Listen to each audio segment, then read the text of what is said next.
1 मे 1960ला महाराष्ट्राची स्थापना झाली। खरं तर तब्बल 13 वर्षानंतर म्हणजे देशाला स्वातंत्र्य मिळाल्यानंतर 13 वर्षांनी महाराष्ट्राला एक भाषेच्या आधारावर स्वतंत्र दर्जा मिळाला। संयुक्त महाराष्ट्राची चळवळ प्रचंड मोठ्या प्रमाणावर झाली। अनेक लोकांचे हुतात्म्यांचे आहुती त्यासाठी द्यावा लागली आणि त्यानंतर देशाचे पहिले पंतप्रधान पंडित जवाहरलाल नेहरू आणि देशाचे म्हणजे तत्कालीन मुंबईचे मुख्यमंत्री आणि महाराष्ट्राचे पहिले मुख्यमंत्री यशवंतराव चव्हाण यांच्या नेतृत्वाखाली महाराष्ट्राला एक स्वतंत्र राज्याचा दर्जा 1 मे 1960ला मिळाला।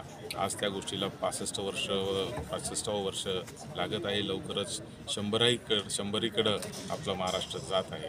महाराष्ट्र 1 मे 1960ला असलेला महाराष्ट्र आणि आजचा महाराष्ट्र याच्यामध्ये खूप मोठ्या प्रमाणावर प्रगती झालेली आहे। महाराष्ट्र आपल्या देशातला एक प्रगत राज्य म्हणून आज ओळखलं जात आहे। औद्योगिक क्षेत्र असेल, शैक्षणिक क्षेत्र असेल, राजकीय क्षेत्र असेल, सामाजिक क्षेत्र असेल, याच्यामध्ये महाराष्ट्राने प्रचंड अशी प्रगती मागच्या 65 वर्षांमध्ये केलेली आपल्याला दिसते आहे। या महाराष्ट्राच्या भूमीला संतांची एक परंपरा लाभलेली आहे, वैचारिक परंपरा लागलेली आहे, समाज सुधारकांची परंपरा लागलेली आहे आणि त्याच विचाराने आजपर्यंत हा महाराष्ट्र पुरोगामी विचाराच्या या वाटचालीवर आजपर्यंत पुढं आलेला आहे आणि मला आनंद आहे की या देशातला एक अग्रेसर राज्य म्हणून, प्रगत राज्य म्हणून महाराष्ट्राची प्रगती मागच्या 65 वर्षांमध्ये झालेली आहे। प्रगती महाराष्ट्राची 65 वर्षात होत असताना दुसरीकडे राजकीय वातावरण जर पाहिलं तर ते कुठेतरी इतकं ढवळून निघालं आहे की कसं पाहता महाराष्ट्रातील राजकीय वातावरण या 65 वर्षात खूप बदललं आणि त्याचा फायदा भविष्यात होईल का तोटा होईल?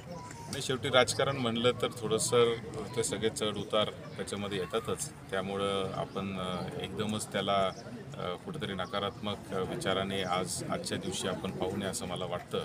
कारण अन्य राज्यांमधलं राजकारण जर पाहिलं तर महाराष्ट्र राजकारण हे एक सुसंस्कृत राजकारण म्हणून आपण पाहतो आहे। गेल्या काही दिवसांमध्ये ज्या पद्धतीचे राजकीय चिखलफेक चाललेली आहे ती राजकीय चिखलफेक पाहता आपल्या सगळ्यांच्या मनामध्ये ही शंका येणं स्वाभाविक आहे की महाराष्ट्राच्या सुसंस्कृत राजकारणाला तर कुठं छेद जात नाही ना, परंतु मला खात्री आहे की लवकरच याच्यामध्ये सुधारणा होईल आणि लोक जे आहे पुन्हा एकदा महाराष्ट्राचं सुसंस्कृत राजकारण आपल्या सगळ्यांना बघायला मिळेल।